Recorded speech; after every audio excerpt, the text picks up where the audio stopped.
Reflective Presentation by Clare Johnson. My inspiration of capturing moments using photography came from my late father. He was always taking photos to keep his memories, and as a child, you just take that for granted. Probably one of my first attempts at photography was using Dad's camera, figure 2. My dad with my granddad's dog. My dad's half out of the photo, but more importantly to me, the dog centred, and I was probably about 9 years old. For one of my birthdays, Dad brought me a camera, similar to figure 3.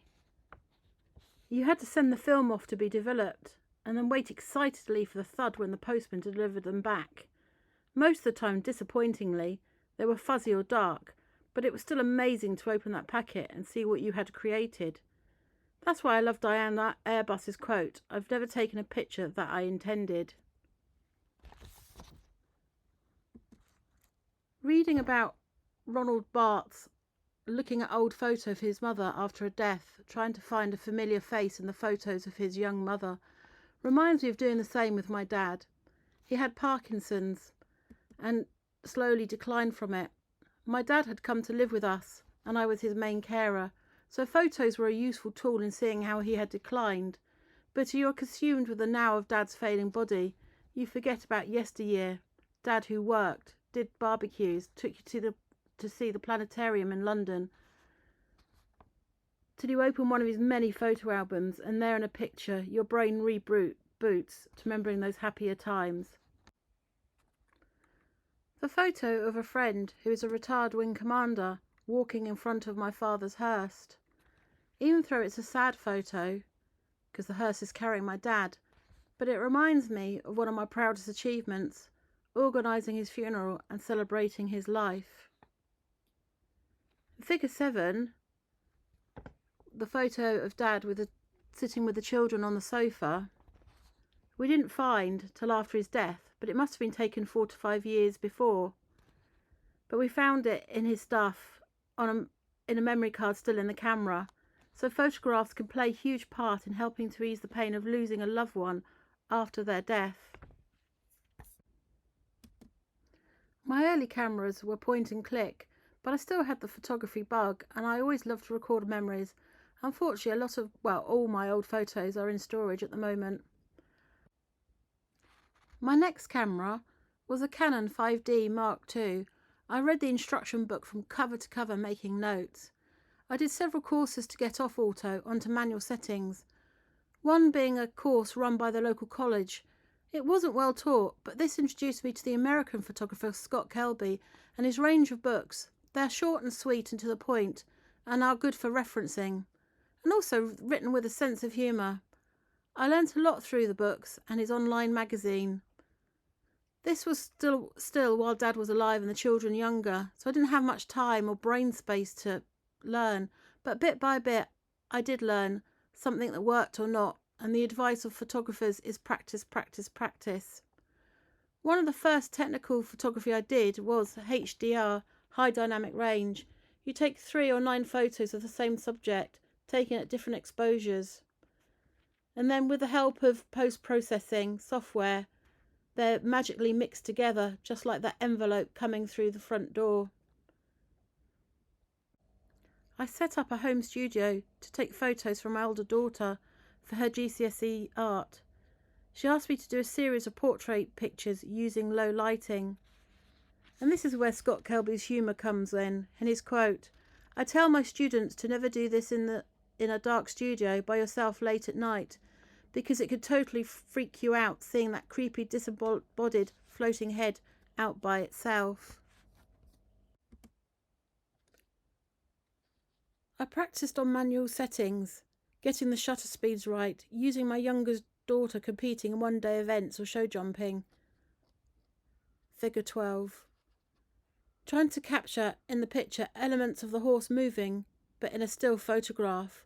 The hair flick with water capturing the droplets hanging like diamonds. To capture an image when the object is moving fast. Figure 13. Other friends ask me to photograph them again when they're competing.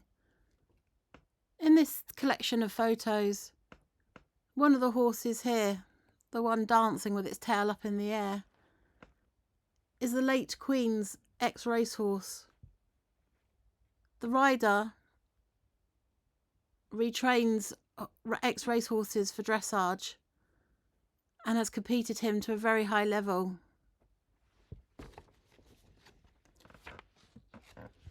I like trying new things, like nighttime photography, figure 14, where the light reflects in the water, trying to keep the ISO low, but enough to capture the image, and using the sun to make sort of shadow photography. And definitely in time would like to do this more. The quote I've used here is from a hymn about life's journey, about the perils and strives. As one of these photos here is probably the last I took of my four children. As with the divorce, they went with Team Dad, and I don't see them anymore. Living rurally, I barely have any light pollution here, so one of my goals is to do astrophotography. I've been reading on how to do it, plotting the stars and planets, and most importantly the weather, but it's pitch black here, and with screeching owls and screaming foxes, rather puts me off. Never mind a creeping up on you donkey. Figure 15 is a collection of different photographs, some showing natural light, daughter's prom outside, the light coming through the stained glass window falling on the church flowers, my friend's dog in the bluebell woods with the shadows falling against her, and one I just did with my iPhone, a now and here one, with Mary the yard cat with a money spider in her whiskers, and she's still asleep. By now my depression was getting worse, and had been recently diagnosed with fibromyalgia and chronic fatigue, and we're going through a divorce. I didn't pick up my camera for quite a while. It was a good day if I got out of bed. I moved out of the family home and then didn't touch my camera for a good year.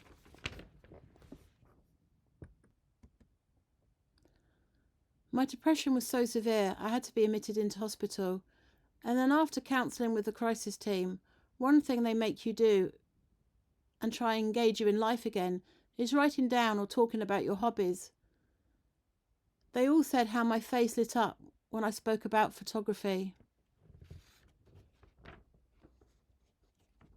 Having moved out the family home and back into the village, which is my support network, the vicar and the church warden approached me to do a series of photos of the different events the church holds, because they wanted to display them in the church.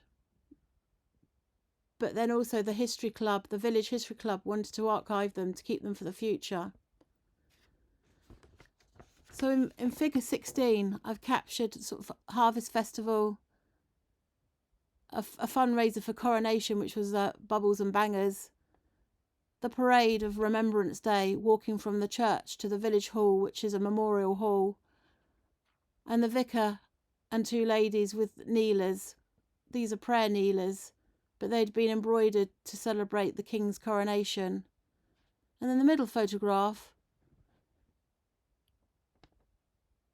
is all the clergy that cover our church. One evening, in the corner of my eye, I caught the colour of the sky. The Sahara desert dust was caught in the atmosphere and made ever-changing colours in the sky with the setting sun. One of my pictures in figure 18 was chosen to be on display in the Bucks Open Museum, its first ever local amateur and professional artist exhibition, and has since been sold. I've since upgraded my camera again, joined the Royal Photographic Society, which has given me ideas on IMC, intentional camera movement. In figure 19, I had a friend and her son do circles with toy lights, and I moved the camera with them. In another photograph, I had some young people with wearing light up wings running around with a low shutter speed. I captured these effects. And on two separate occasions, I've used light bulbs, one reflecting light off it, and the other using a sparkler with a mirror behind, reflecting back through the bulb, so I'm enjoying the technical side of photography. Already this MA journey has introduced me to many different types of photographers and their inspirational books, and I'm looking forward to many more. The ideas for my major project is hidden illnesses. Having been paralysed by depression and other unseen illnesses, I want to highlight that you might look okay, yesterday you were okay, but today you're not. Having been through the mental health system, I would like to get in touch with crisis teams and Healthy Minds to find information, but also to show them how well, at times, I'm doing now.